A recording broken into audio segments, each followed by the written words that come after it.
Free at last of the laser war, Obi-Wan Kenobi charged out of the service tunnel and into the chamber that housed the melting pit. Abandoning any pretense of observing even the slightest caution, he barreled into Darth Maul with such fury that he almost knocked both of them off the ledge and into the abyss.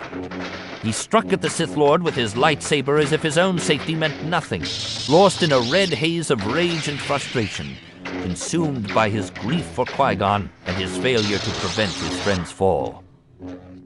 The Sith Lord was borne backward by the Jedi Knight's initial rush, caught off guard by the other's wild assault, and pressed all the way back to the far wall of the melting pit. There, he struggled to keep the young Jedi at bay, trying to open enough space between them to defend himself. Lightsabers scraped and grated against each other, and the chamber echoed with their fury. Lunging and twisting, Darth Maul regained the offensive and counterattacked, using both ends of his lightsaber in an effort to cut Obi-Wan's legs out from under him. But Obi-Wan, while not so experienced as Qui-Gon, was quicker. Anticipating each blow, he was able to elude his antagonist's efforts to bring him down. The struggle took them around the edge of the melting pit and into the nooks and alcoves beyond, into shadowed recesses and around smoky pillars and pipe housings.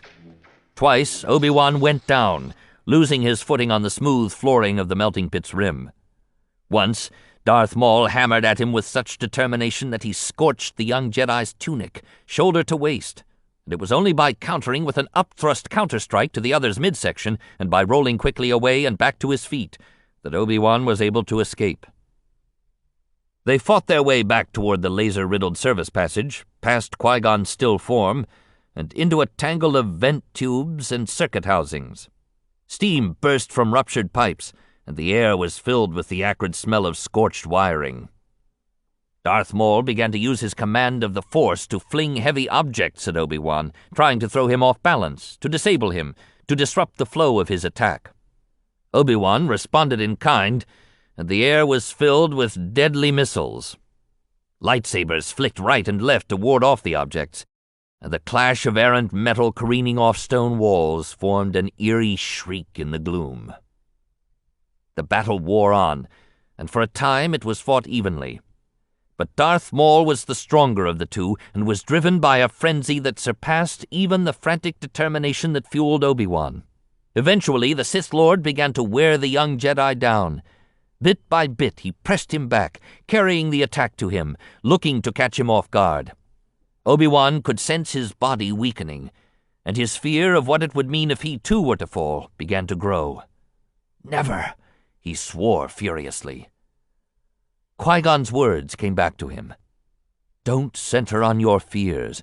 Concentrate on the here and now." He struggled to do so, to contain the emotions warring within and bearing him down. "Be mindful of the living force, my young Padawan. Be strong." Sensing his opportunity slipping away from him and his strength waning, Obi-Wan mounted a final assault. He rushed the Sith Lord with a series of side blows designed to bring the two-bladed lightsaber horizontal. Then he feinted an attack to his enemy's left and brought his own lightsaber over and down with such force that he severed the other's weapon. Crying out in fury, he cut triumphantly at the Sith Lord's horned head, a killing blow, and missed completely. Darth Maul, anticipating the maneuver, had stepped smoothly away. Discarding the lesser half of his severed weapon, he counterattacked swiftly, striking at Obi-Wan with enough force that he knocked the young Jedi sideways and off balance. Quickly he struck him again, harder still, and this time Obi-Wan lost his footing completely and tumbled over the edge of the pit, his lightsaber flying from his hand. For an instant, he was falling, tumbling away into the dark. He reached out in desperation and caught hold of a metal rung just below the lip of the pit. There he hung, helpless, staring up at a triumphant Darth Maul.